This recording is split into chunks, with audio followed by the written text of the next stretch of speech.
اعوذ باللہ من الشیطان الرجیم بسم اللہ الرحمن الرحیم۔ گناہ گار عورتوں پر اللہ تعالیٰ کا عذاب کیسے نازل ہوگا؟ آج کی اس ویڈیو میں اس کے متعلق بات کرتے ہیں۔ بڑا ہی عبرت انگیز اور سبق آموز واقعہ ہے۔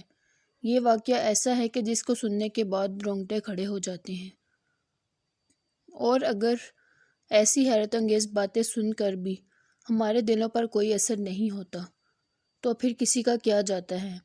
ہمارا اپنا ہی نقصان ہے۔ اور یہ واقعہ خصوصاً عورتوں کے لیے ہے جو کہ خود کو اسلامی ہونے کی دعوے دار تو ہیں، مگر بعض ایسے اعمال کو نظر انداز کر کے اور ان کو گناہ نہ تصور کرتے ہوئے انجام دے رہی ہوتی ہیں، مگر وہی اعمال مرنے کے بعد کس قدر عذاب کا سبب بنیں گے، یہ جاننا بہت ضروری ہے۔ اور ان اعمال کو جاننے کے لیے اس ویڈیو کو نظر انداز مت کریں، اسے ضرور دیکھیں اور ہر صورت میں اس پر عمل پیرا ہونے کی کوشش کریں۔ اس واقعے کا باقاعدہ آغاز کرتے ہیں۔ حدیث پاک میں آتا ہے کہ ایک مرتبہ حضرت علی رضی اللہ عنہ اپنے گھر تشریف لے گئے اور حضرت فاطمہ رضی اللہ عنہ کو بتایا کہ فاطمہ 3 دن سے نبی کریم صلی اللہ علیہ وآلہ وسلم پر عجیب سی کیفیت طاری ہے۔ اللہ کے نبی صلی اللہ علیہ وآلہ وسلم نماز پڑھنے کے لیے مسجد میں تشریف لاتے ہیں اور فوراً واپس چلے جاتے ہیں، کسی سے کوئی گفتگو نہیں فرماتے، اور گھر جا کر بھی مصلی پر کھڑے رہتے ہیں اور وہاں بھی کسی سے کوئی گفتگو نہیں فرماتے، اور وہاں بھی مسلسل روتے جا رہے ہیں۔ آپ ان کی لاڈلی بیٹی ہیں، آپ جا کر ان سے وجہ دریافت کریں۔ نبی پاک صلی اللہ علیہ وآلہ وسلم کی یہ کیفیت سن کر حضرت فاطمہ رضی اللہ عنہ فوراً نبی پاک صلی اللہ علیہ وآلہ وسلم کے پاس گئیں اور جا کر دیکھا کہ نبی پاک صلی اللہ علیہ وآلہ وسلم واقعتاً بہت ہی غم زدہ ہیں۔ آپ نبی پاک صلی اللہ علیہ وآلہ وسلم کے پاس جا کر بیٹھ گئیں اور آپ سے فرمایا کہ ابا جان، آپ کس وجہ سے رو رہے ہیں؟ نبی پاک صلی اللہ علیہ وآلہ وسلم نے ارشاد فرمایا کہ اے فاطمہ، مجھے خیال آ رہا ہے کہ جب معراج کی رات میں نے جہنم کو دیکھا تو میں نے اس میں کچھ عورتوں کو جہنم میں عذاب پاتے ہوئے دیکھا، تو وہ نقشہ اس وقت میرے سامنے ہے، اور اپنی امت کے غم میں رو رہا ہوں اور اللہ رب العزت سے اس کی مغفرت مانگ رہا ہوں۔ حضرت فاطمہ رضی اللہ عنہ نے پوچھا کہ اے اللہ کے نبی صلی اللہ علیہ وآلہ وسلم، آپ نے جہنم میں کیا دیکھا؟ تو آپ صلی اللہ علیہ وآلہ وسلم نے اس کے جواب میں 6 عورتوں کا تذکرہ کیا۔ آپ صلی اللہ علیہ وآلہ وسلم نے ارشاد فرمایا کہ میں نے معراج کی رات جہنم میں ایک ایسی عورت کو دیکھا جو اپنی زبان کے ذریعے لٹکی ہوئی تھی۔ اگر ہم اپنی زبان کو تھوڑا سا پکڑ کر کھینچیں یا کٹ لگ جائے ہماری زبان پر تو ہمیں کس قدر تکلیف ہوتی ہے، اور وہ عورت اپنی زبان کے ذریعے لٹکی ہوئی تھی، جیسے کسائی کسی بکرے کے کان میں سوراخ کر کے سر کو کیل کے ساتھ لٹکا دیتا ہے، اسی طرح وہ پوری عورت جہنم میں اپنی زبان کے ذریعے لٹک رہی تھی۔ حضرت فاطمہ رضی اللہ عنہ نے پوچھا، اے اللہ کے نبی صلی اللہ علیہ وآلہ وسلم، وہ عورت کون تھی؟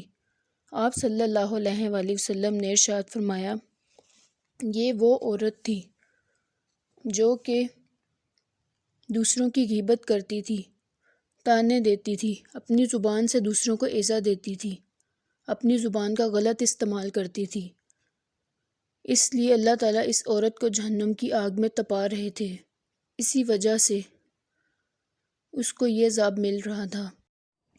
جس طرح مرغے کو فرائی کرنے کے لیے لٹکا کر دیا جاتا ہے آگ کے اوپر اور مرغا بھون جاتا ہے، ٹھیک اسی طرح اللہ تعالیٰ بھی ایسی عورت کو جہنم کی آگ میں زبان کے ذریعے سے لٹکا کر بھونے گا۔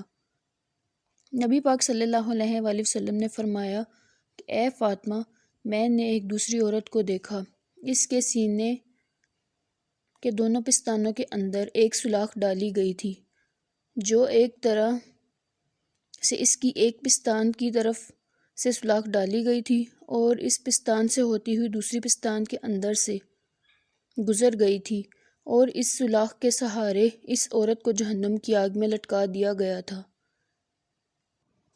ناظرین ذرا اس بات کا تصور کریں کہ وہ عورت کس قدر تکلیف میں مبتلا ہوگی۔ حضرت فاطمہ رضی اللہ عنہا نے یہ سن کر پوچھا کہ یہ عورت کون تھی؟ تو آپ صلی اللہ علیہ وآلہ وسلم نے فرمایا یہ زانیہ عورت تھی جو غیر مردوں سے تعلق رکھتی تھی۔ پھر آپ صلی اللہ علیہ وآلہ وسلم نے تیسری عورت کے متعلق فرمایا جو اپنے بالوں کے ذریعے سے جہنم میں لٹکائی گئی تھی۔ ناظرین اگر چھوٹا سا بچہ جو کہ دودھ پیتا ہو اپنی ماں کے بال پکڑ کر کھینچ دے تو بعض اوقات ماں کی آنکھوں میں آنسو آ جاتے ہیں۔ اتنی تکلیف ہوتی ہے کہ اس عورت کو جہنم میں بالوں کے ذریعے لٹکایا ہوا تھا۔ پھر آپ صلی اللہ علیہ وآلہ وسلم نے ارشاد فرمایا کہ اس عورت کا دماغ ہانڈی کی طرح کھول رہا تھا۔ حضرت فاطمہ رضی اللہ عنہا نے عرض کیا کہ اے اللہ کے نبی صلی اللہ علیہ وآلہ وسلم، اس عورت کو کس وجہ سے لٹکایا گیا تھا؟ آپ صلی اللہ علیہ وآلہ وسلم فرمانے لگے کہ وہ بے پردہ ہو کر گھر سے نکلنے والی عورت تھی۔ اللہ تعالیٰ اس کو اس کی بے پردگی کی وجہ سے یہ سزا دے رہا تھا۔ پھر ایک چوتھی عورت کے متعلق آپ صلی اللہ علیہ وآلہ وسلم نے ارشاد فرمایا کہ میں نے ایک عورت کو جہنم میں ایسی حالت میں دیکھا کہ اس عورت کے دونوں پیر سینے سے بندھے ہوئے تھے اور دونوں ہاتھ سر سے بندھے ہوئے تھے۔ پھر آپ صلی اللہ علیہ وآلہ وسلم نے اس عورت کے متعلق ارشاد فرمایا کہ یہ وہ عورت تھی جو دنیا میں جنابت اور حیض سے پاک ہونے کا خیال نہیں رکھتی تھی۔ پھر آپ صلی اللہ علیہ وآلہ وسلم نے پانچویں عورت کے متعلق ارشاد فرمایا کہ میں نے ایک ایسی عورت کو جہنم میں دیکھا کہ اس کا چہرہ خنزیر کی طرح اور باقی جسم گدھے کی طرح بن گیا تھا۔ وہ عورت ہی تھی لیکن اس کی جلد ایسی بن گئی تھی کہ اس کا چہرہ خنزیر کی طرح اور باقی جسم گدھے کی طرح لگتا تھا، گویا اس کی شکل بگڑ گئی تھی، اور اس طرح اس عورت کو عذاب ہو رہا تھا۔ نبی پاک صلی اللہ علیہ وآلہ وسلم نے ارشاد فرمایا کہ یہ وہ عورت تھی جو جھوٹ بولتی تھی، غیبت کرتی تھی اور چغل خوری کی مرتکب تھی۔ پھر نبی صلی اللہ علیہ وآلہ وسلم نے ارشاد فرمایا کہ میں نے چھٹی عورت کو جہنم میں دیکھا کہ اس کی شکل کتے کے جیسی تھی اور وہ عورت ایسی آواز نکالتی تھی جیسے کوئی کتا بھونک رہا ہوتا ہے۔ آگ اس کے منہ میں داخل ہوتی تھی اور اس کے پخانہ کی جگہ سے باہر نکل جاتی تھی اور اس کو فرشتے گرز مار رہے تھے۔ پوچھا گیا کہ اے اللہ کے نبی صلی اللہ علیہ وآلہ وسلم، اس نے کون سا قصور کیا تھا؟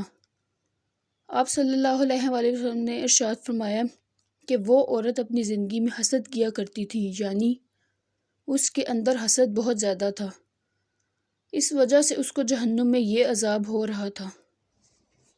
اللہ پاک سے دعا ہے کہ اللہ تعالیٰ ہمیں ایسے اعمال سے دور رکھے جن کی وجہ سے مرنے کے بعد جہنم کا عذاب ہوگا، اور ہمیں نیکوکار بننے کی توفیق عطا فرمائے اور برے کاموں سے بچنے کی توفیق دے۔ امید کرتی ہوں کہ آپ کو ویڈیو اچھی لگی ہوگی۔ آپ میرے چینل کو لائک، شیئر اور سبسکرائب کریں اور اس ویڈیو کو زیادہ سے زیادہ لوگوں کو شیئر کریں تاکہ سب لوگوں تک یہ معلوماتی ویڈیو پہنچ سکے اور زیادہ سے زیادہ لوگوں کو حقیقت سے آگاہی ہو۔ اس کا ثواب آپ کو بھی ملے گا اور مجھے بھی۔ سو آپ کی نیت سے اس ویڈیو کو زیادہ سے زیادہ شیئر کریں۔